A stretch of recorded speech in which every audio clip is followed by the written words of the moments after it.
All right, welcome to another episode with Kristen and Allison. We left off our last episode on boys into men in the roles we shape as mothers and caregivers in that development of masculinity or the disabling of it. And this is something we've continued to be really curious about in this exploration of masculine and feminine and male and female relationship.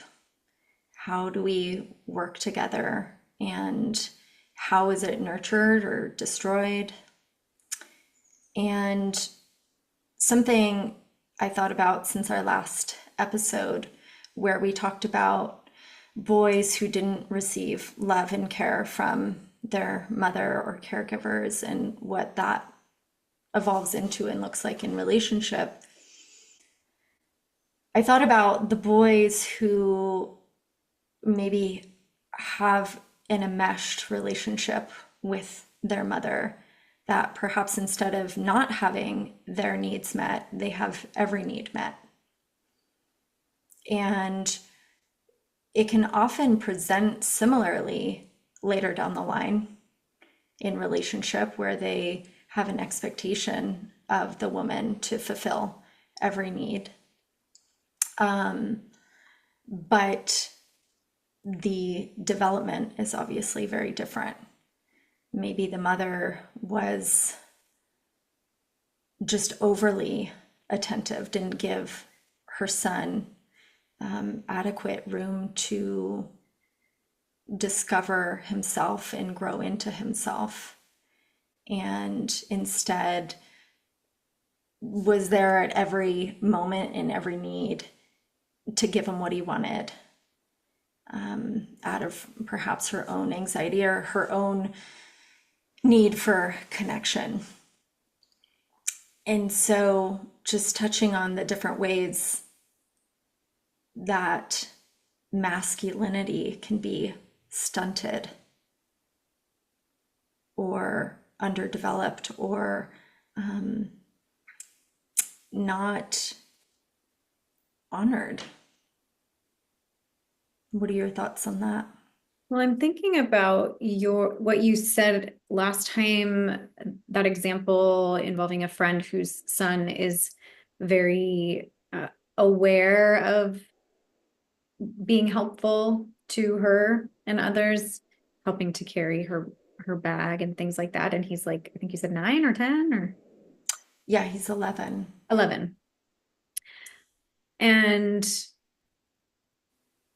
I guess I'm thinking about, okay, so you're saying the when the mother and the son are really enmeshed, like she takes care of everything, never really gives him the space to take care of his own needs Mm-hmm. or take care of the needs of others. Like I'm thinking about the importance of that reciprocity and Mm-hmm. teaching our kids not only to be competent to take care of some of their own needs, within reason, to give them the space to learn how to soothe themselves and do things on their own, but also to be considerate of others. So kind of like Mm-hmm. that martyr mother who's doing everything for the child and never really gives the kid an opportunity to do something for her or the family or the sibling, like be helpful in the family system. Yeah, absolutely. And it makes me think of that kind of people pleaser attitude, like it's actually serving something in the mother, her own wounding. Perhaps she's scared of not being connected to her son.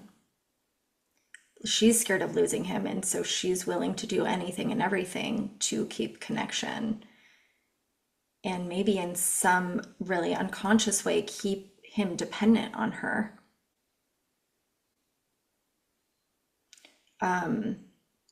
But yeah, he doesn't even get to learn how to take care of himself, let alone be aware of anyone else.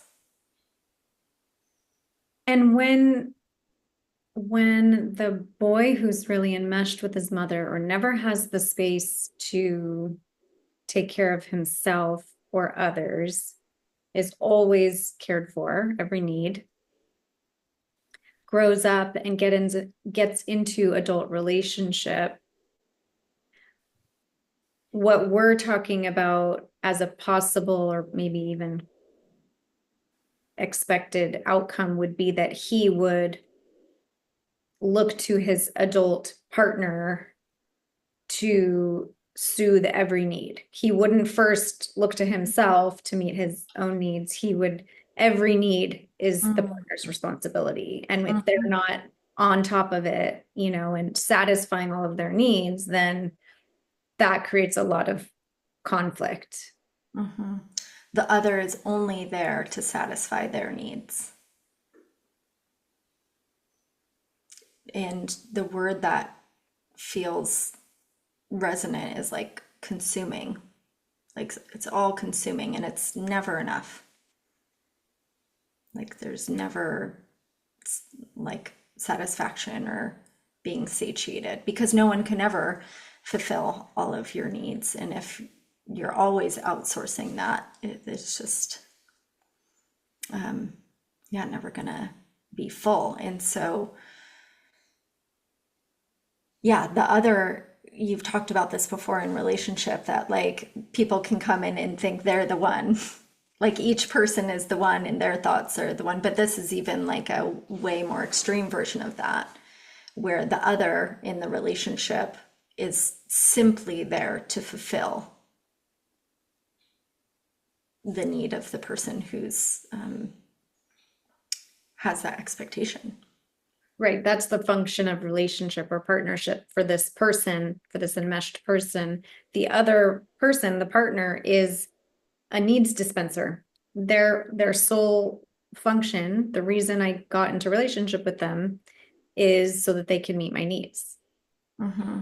And in the beginning, that's very easy to meet each other's needs. And then it gets harder down the line. Mm-hmm. Mm-hmm. Right. And someone with that functioning would probably often match up with a codependent person, people pleaser who just wants to give. Yeah, in being in that constant cycle. Somebody without a self. Yeah, be without a self. The other person's like, okay, I need you not to have a self. And then the codependent's like, no self here. Yeah, I You don't have know, a self, right? I don't have a self. This is Always thinking perfect. about everybody You're else. fulfilling my need to give and not have a self. I'm fulfilling your need. Mhm. Yeah, but eventually that isn't sustainable. Yeah. So what this is making me think of is we often see this kind of I don't know what to call it, enmeshment and demanding of the other partner to meet all their needs when we're looking at somebody who's somewhere on the narcissistic personality disorder spectrum, Hmm. where that, again, depending where they are on that spectrum, that person that looks at the relationship and the partner in that way, that the sole function of the other person is to meet all of their needs. And we've talked about this in the past where, like, how does somebody become a narcissist? What kind of environment do they grow up in? And in your experience, it can be the enmeshed mother child, Hmm. right? Hmm.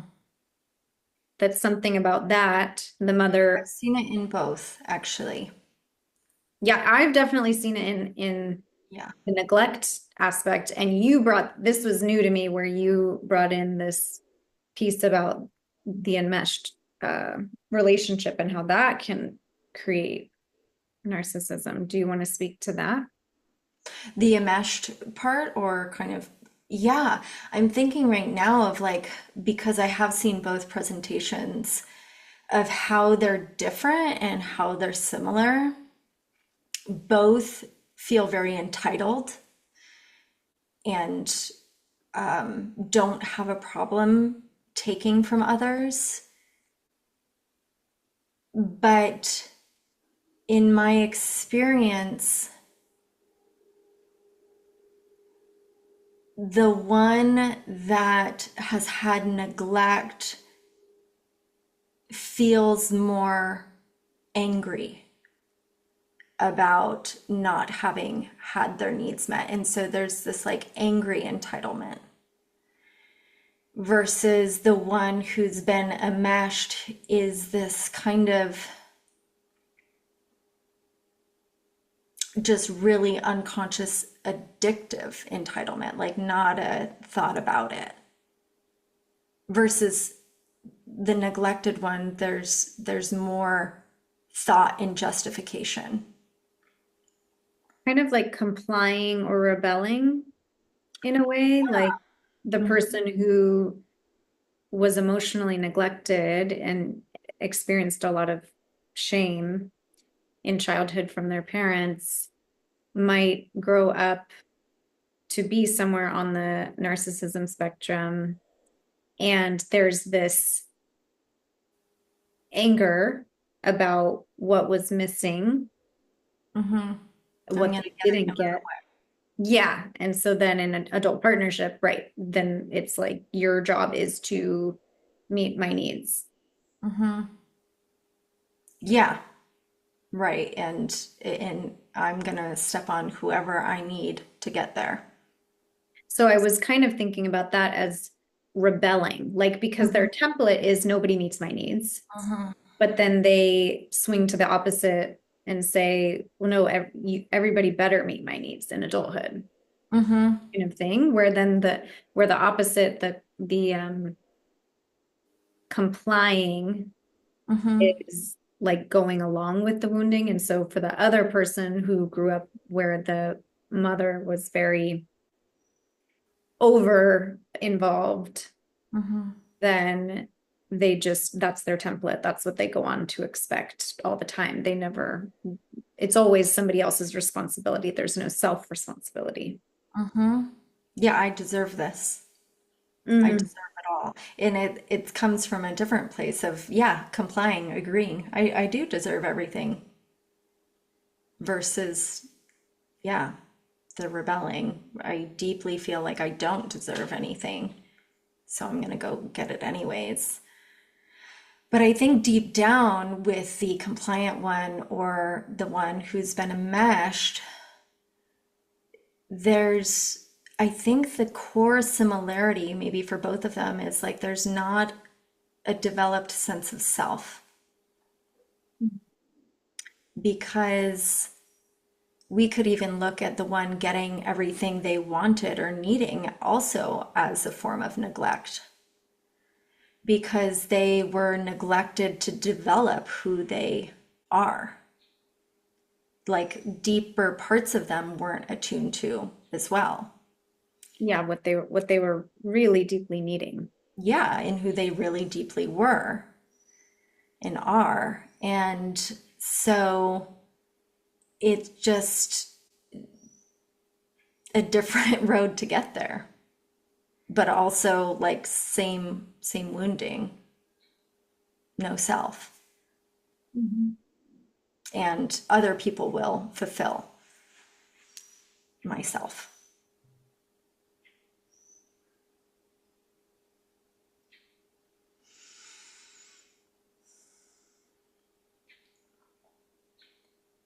Yeah, it's like the compliant or enmeshed one has almost like a deep comfort with using other people. Right.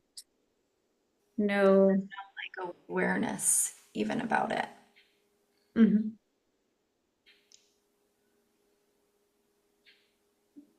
Yeah.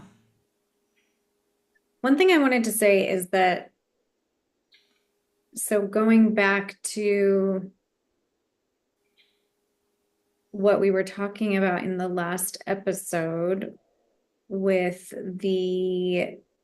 well, we were talking about the boy, but the person who,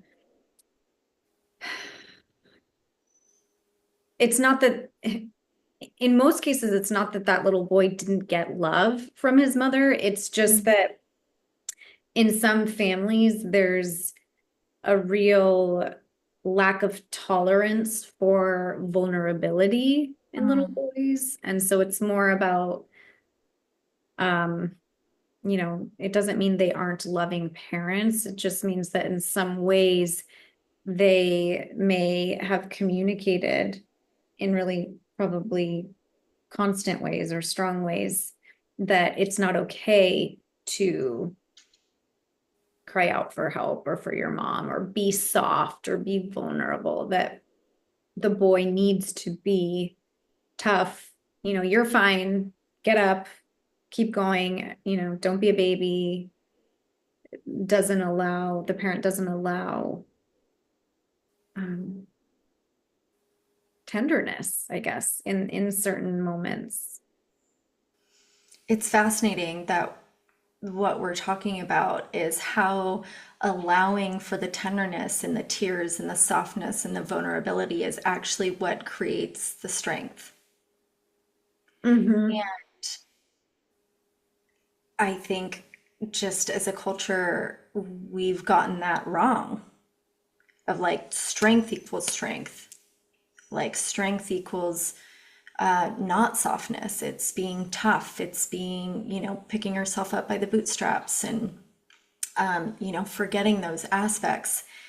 And almost like counterintuitive in some ways, that actually the nurturing softness, as well as building tolerance and capacity, is what develops strong boys.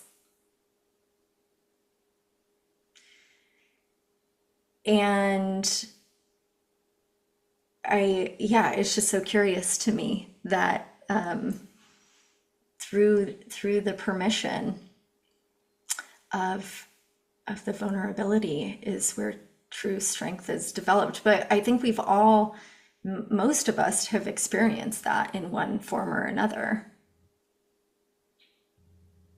What? individually, of like that going through, allowing the depth of our experience and kind of cracking open is what builds a deeper well of resilience and strength in us. Mhm. And I think about that mixed with, I don't know if I mentioned it in the episode last week, but I was at the farmer's market and I saw this mom and this son, and the boy was carrying like the box of groceries. He was probably around like similar age, 10, and he was carrying this like box of vegetables and groceries, and the mom was just like carrying her bag. And I was like, wow, like I wonder if she's training him, like, okay, like you're gonna help by carrying this box for me. And so just kind of like navigating that into everything that we're weaving and talking about, it's not like fixing all of the emotions. It's not overly attending to everything, but it's also not neglecting the emotion and forcing this kind of fake strength. And it just seems like such an intricate balance of supporting raising humans, as we know as mothers. I mean, we just learn so much all the time of how to better raise our kids, but especially for boys and especially of what we're talking about, there's a lot of nuance. I love that. That idea of giving your son the opportunity, or yeah, the opportunity, the learning experience of being helpful and contributing. Hmm. building confidence and competent in their ability to jump in and be helpful and supportive and contribute. Hmm. There's this great book called Hunt, Gather, Parent. Have you heard of that one? Mhm. Yeah, I love it. And she talks about from when kids are super little, how essential it is to give them an opportunity to participate in being helpful, in contributing to the family and the lifestyle. And I've been learning more and more and more of how, like, one of the top predictors of a child's competence is how much they contribute and help out in the home. And so, yeah, just she talks about like how often as parents, like especially with toddlers and little ones, who at that stage really, really, really want to help. I mean, we see a 2-year-old, they're always like, can I do that? Like, I want to do that. They want to be a part of what we're doing. And so many parents dismiss that of like, oh no, it's going to make a mess. Oh no, it's going to take longer. Just let me do it. You go play over there with your toys. But there's such a missed opportunity there because what she talks about is in the long run, then they learn not to help. They Mhm. learn that they're not competent, that somebody else is going to do it and does it better, instead of kind of taking the slow and steady path of, sure, you can help vacuum, or yeah, go for it. It's going to take longer, but they're building a skill, and if they keep building that skill, then that will be a natural skill set for them to have that feels natural, that will be helpful in the long run. And this goes for boys and girls. But I know we've been on the topic specifically of boys and building that self and building that inner strength. Yeah, it's definitely about balance. When your kid really feels like they need support, you don't want to swing too much in one direction of like, you need to be competent. I will not step in if it's a task I know I've shown you before. You should know how to do it, Mhm. because that creates its own wounding. Um, so yeah, just kind of tuning in to where those opportunities are. And I definitely, with my kids, there are plenty of moments where I know they can do something, but it's more about maybe just feeling lazy or tired or just not wanting to do the thing. And so there's a lot of asking for help. And Dr. Becky on Instagram did some post about how she says to her kids in those moments when it's something that she knows they can do and she wants them to do to build competence, to say to them, validate whatever you think is going on for them, acknowledging it, and so that you have that connection is first, and then saying something like, I know how competent you are. Like, Mm. I know how smart you are. Or I know how capable you are. And I don't want to step in and rob you of that opportunity to do something that I know you're capable of doing. Such a great way to phrase that, Mm-hmm. because it gives that child their power back for themselves, even if they don't want to. And then they get to know mom thinks I'm competent, or mom Right. and dad, caregiver, think I can do it, know that I can do it. And that is such a gift to hear that. And I know in Hunt Gather Parent, she does emphasize that connection piece and the play piece involved too, that it actually isn't about like leaving children and making them do something. It's actually taking those opportunities that they do want to be involved when they're really little and supporting that. And I know there's been so many times that it's like, okay, we're in a rush, or, like I'm trying to make dinner and they're little and they want to, be around. It's like, oh, it'd just be easier for me to do it on my own. But to really see those opportunities as important when they're little, and then fostering them as they get older too, and maintaining that connection. And then, of course, also learning about what is it called, like scaffolding, like if they can't do something, then you help them enough until they're able to do it on their own. So yeah, not just like leaving them and damaging their confidence and competence, just being like, oh, I already showed you. You should know how to do it by now. Mm. But yeah, that kind of staggering of support, and yeah, how that can just support them into fullness. So seems like we're really naming two essential things for raising kids in general. And then on this topic of boys is like nurturing and competence. And yeah, true nurturing is also supporting the nurturing of competence, but also places that they don't feel competent in, and being there for that.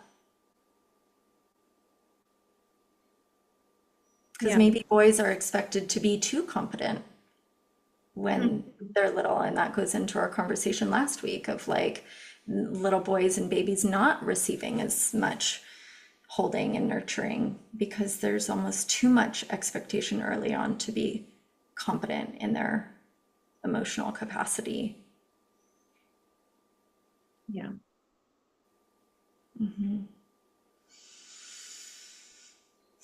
So what do you do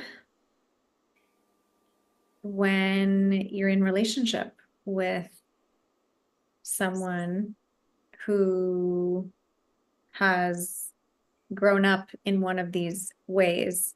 So to bring in from last episode, the first is we were talking about boys who are not allowed to cry out for their mom, like they're told to be tough and grow up and be self-sufficient. And so they're not allowed to be vulnerable and tender and have that nurturance.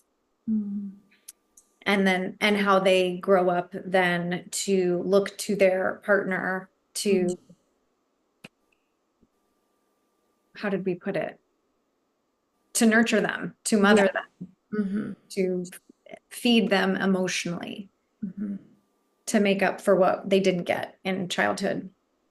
And then the second was the person who grows up feeling invisible in their family or like they didn't matter, and how they may grow up to then seek every opportunity to be noticed by anyone, because to be noticed by the other feels like the ultimate validation.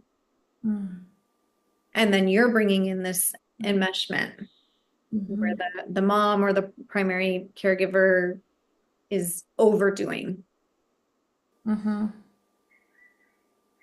so now we have these men, since we're focusing on men, these men who, as adults, are looking to their partners to soothe, their anxiety, their discomfort, meet all their needs.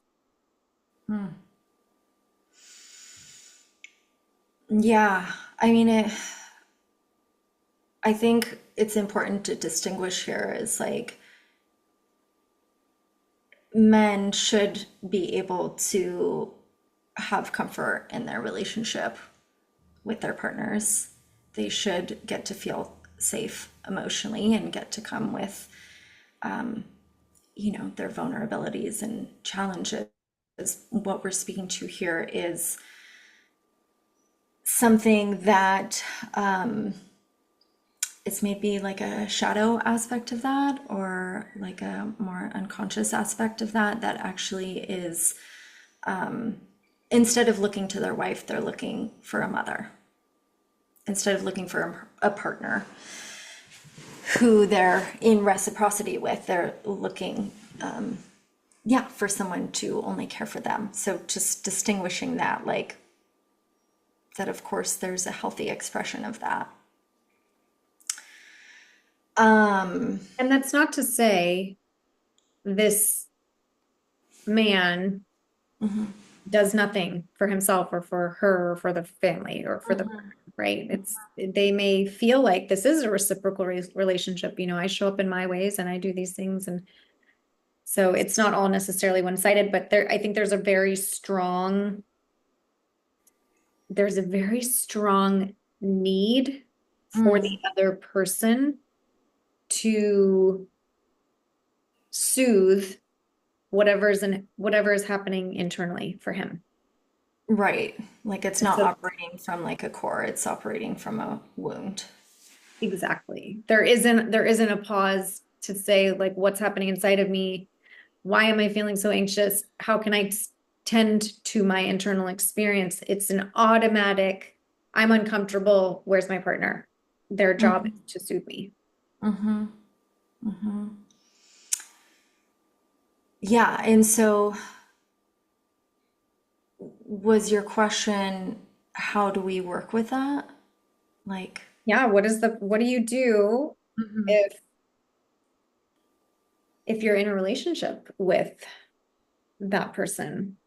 And I think what comes to me is something, so you were just speaking to how how it often shows up unconsciously. They have no awareness that they're doing it, that just feels very automatic and natural to them. Of course, my partner should meet my needs in this way.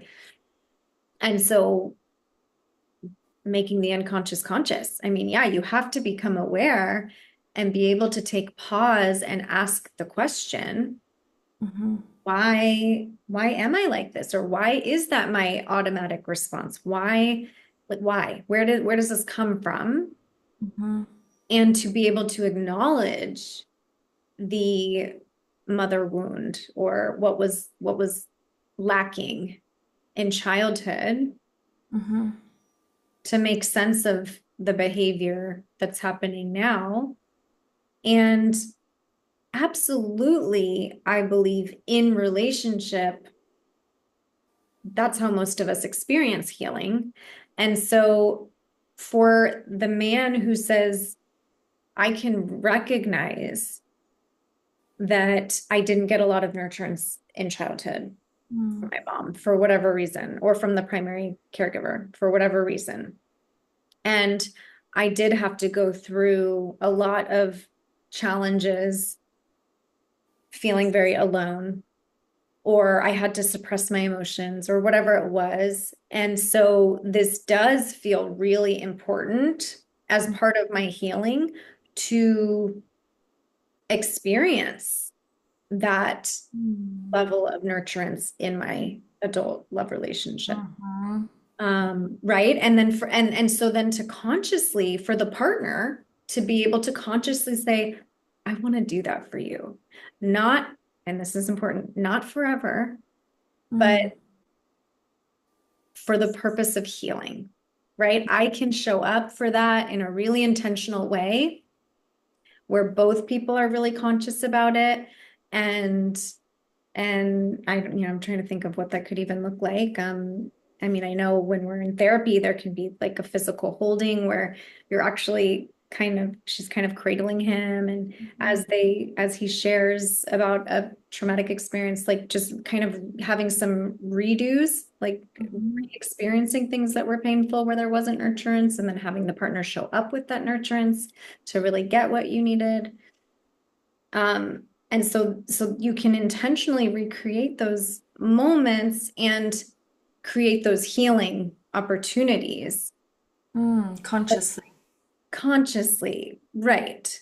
Like not forever, not this is how our relationship is going to be. I have to be your mom for the duration of our relationship, but like let's really show up for this healing and figure out how we can work with this in a way that feels good to both of us.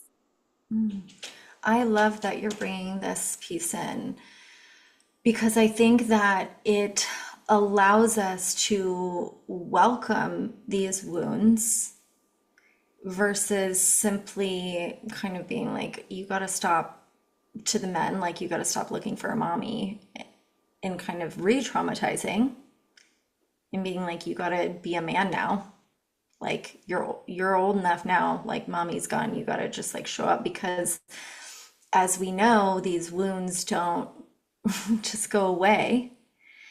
And so I love that you're bringing in this kind of like both and. Like, we're not shaming it more, we're not rejecting it more, we're actually looking at a way to have repair given the challenge and keyword consciously. So it's not going to be pervasive, this kind of dynamic of maybe the woman being the mother and the man the child. It's not going to unconsciously perpetuate and show up in every area all the time. But maybe there is a way therapeutically with a professional, or the couple can discuss, like, okay, maybe there are pockets of time, or maybe there is a certain way for a period of time I can do this. And what does that look like? What does the man need? How is the wife able to show up? Do they need other layers of support? Yeah, how much feels right to both sides?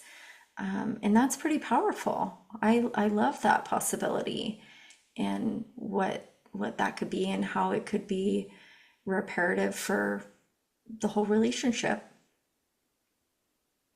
Right. Wounds want to be tended to. So Mhm, I love what you were saying, like not just further traumatizing, telling him to suppress, get over it, that ship has sailed, you're an adult now, right? But how can we actually be with the wound that was created somewhere along the line, even if we weren't responsible for it? mhm, How can we hold that together and tend to it, figure move through it, mhm, give what is needed. And I love, well, the it's very important that also the so the healing process isn't solely on the partner to show up for this healing, right? It's also the individual to be able to recognize for themselves what are some specific growth goals. Like, what does healing look like for me? Okay, if every time I feel anxious, I demand sex from my partner, well, then growth for me might be, when I notice anxiety, I'm going to go for a walk or like do certain steps that help me to regulate my nervous system. I'm going to learn to regulate myself mhm, in small ways over time. mhm, That kind of tangible goal to help you move out of this pattern, this default of looking outward. mm, mhm. Right. And like, what are other ways outside of the relationship to receive that nourishment as well? Like, maybe there's, I had a professor who would talk about like sweet things that he would allow himself, like little treats and stuff, or that he would like recommend to patients, of to like allow those childhood needs to be fulfilled, like not to forget about that. And so, as the adult, welcoming and bringing in those younger parts and nourishing and feeding them in different ways on their own, in addition to or complementary to how that can be supported in their relationship or therapeutically. And yeah, it just seems like there's there's a number of different ways that it can look like, whether it's in the relationship or I think the biggest thing is just consciousness that that is a wound. And for a woman in the relationship or the partner in the relationship with somebody in need of this, if say for me, if I was finding myself in a mothering role or somebody who was really needing or demanding that of me, I could I could acknowledge that in perhaps a gentle way. Like, hey, I'm wondering if there's a need here for mothering that was missed in childhood, and maybe I'm seeing it show up in these ways. And what do you think about that? And what does this part need? And what could that look like? And what am I able to offer? Or how do you need to support that? And a question that I have for you is like, if that's not something that maybe the wife or the partner feels comfortable with, but the man does need to experience that in relationship, like what are healthy ways that can happen? Mhm. So if it's a relational wound Uh-huh. that he feels like he really needs to experience in relationship Mm-hmm. in order to heal, Mm-hmm. and the partner is not up for that. Mm-hmm. Right, or maybe, yeah, maybe she's not able to see it or acknowledge it, or it makes her uncomfortable, or um, yeah, Where she any. gets to dive into her wound, I know. why that is, what her Yeah, wound is exactly. about. And often that's how it works in partnership. One partner A's wounds will trigger partner B's wounds, and vice versa. Um, but that's where individual therapy comes in, I feel like, or Mm-hmm. whatever kind of support you want to get outside of your relationship, where you can experience healing of Mm-hmm. past painful experiences in a supported environment Mm-hmm. that is relational. You do have a relationship with your therapist, right? You're experiencing an energetic an energetic holding. It may not be a physical holding. It may be a physical holding with the therapist. That's also a possibility, depending on their comfort with that. But at least the energy, you're in the space. You're in a really safe space, being held. Your pain is being held and witnessed, and ultimately, you are holding and witnessing your own pain. It Mm-hmm. doesn't always have to be the partner, but that is so beautiful and ideal when both partners are willing and able to find a comfortable meeting place with healing together. Mm-hmm. Mm-hmm. Yeah, I've been having the thought of like the man who goes, and I mean this can go either way. The woman does this too. With anybody goes outside their marriage or partnership to seek comfort from someone else. You know, the man goes and seeks an affair because he's not having a certain amount of nurturing in his relationship. Yeah, just all the different reasons that that comes up, and this being one of them. Sometimes that it's not always about sexual fulfillment. Many times it's about emotional fulfillment as well. And that this is a very unconscious aspect of that. And so, how amazing would that be to discover this need so that wouldn't have to happen? And like, how vulnerable does a man have to be to acknowledge that he's lacked nurturing from his mother. Like that feels really hard to acknowledge and admit. Mhm. So vulnerable. Yeah, and what I'm thinking about in response to that is the man who, let's see, the man who is very, maybe even overly competent, um,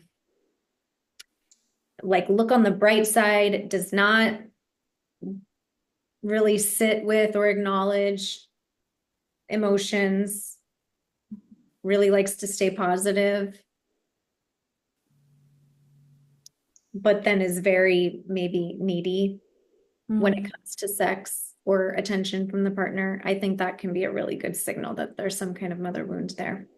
That, yeah, this like positive doer, achiever, put on the brave face, have it all together attitude really maybe mm, comes from learning that it wasn't okay to be vulnerable or safe or need help, and it hiding show up in these other ways. emotions.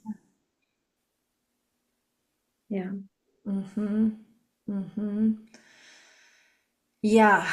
And then on the other side, I think of like the one that we brought up in this session of like the enmeshed one who then maybe got too many of his needs met, that maybe having the wife or woman doing nurturing wouldn't actually be the method. Or maybe it would be, but with a lot of boundaries and need for maybe the woman has the need for the man to kind of develop. Well, she definitely would need the man to develop his competence, but that would look very different how that repair and healing would need to happen. Mhm. You have experience with that. What kind of growth would you look for, or do you think could would help that more enmeshed man Mm-hmm. who expects his needs to be met all the time by others? Mm-hmm. I think similarly, it would need to start out with consciousness of just this is what's happening. And I think for that person, it would be helpful to know that it's not serving them because that's kind of how they think and operate, is how things serve. And so if they knew that it wasn't truly serving them, it might actually create a window into a new way, which that that person needs to develop their resilience and tolerance, frustration tolerance and resilience and capability.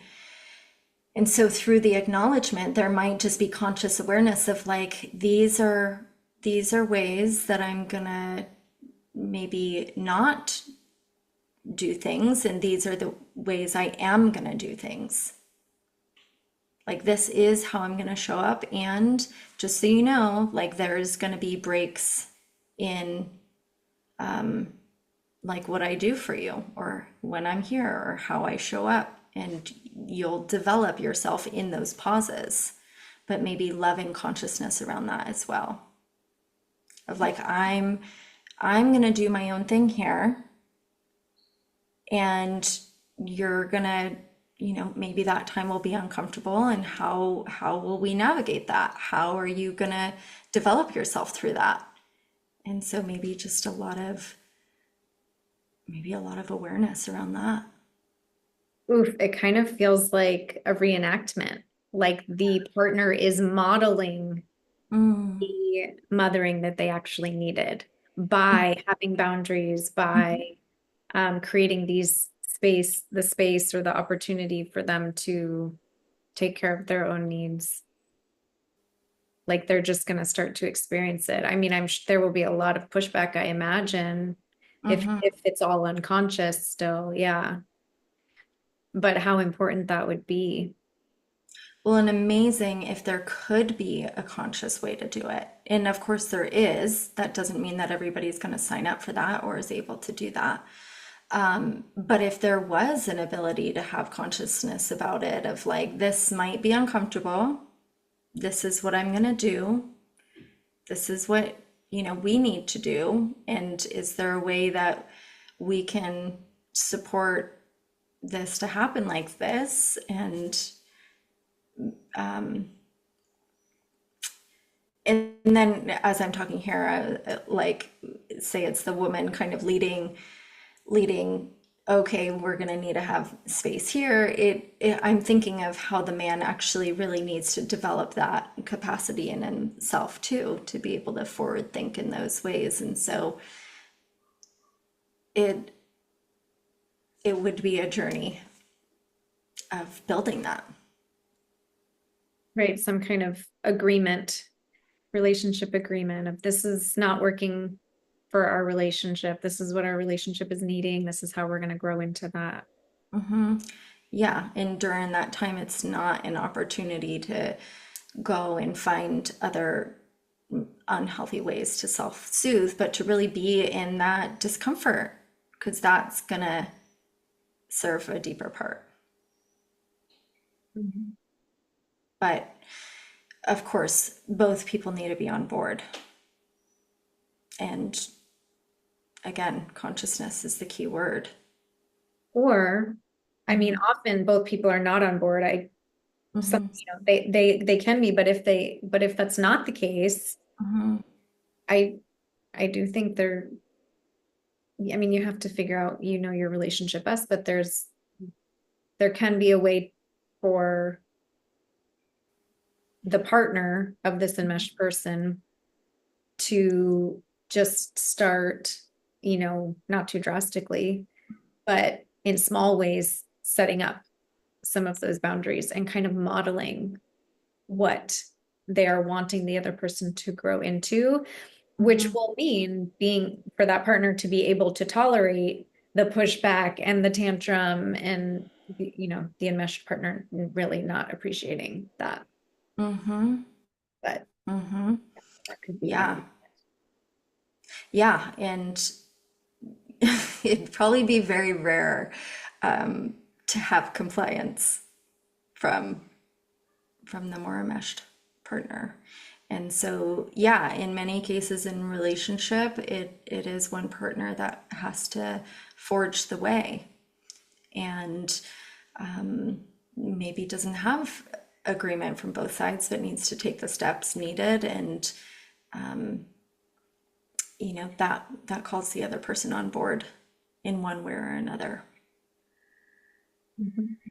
and fixes the wound of that person that's probably been plugging into the wound of the other person,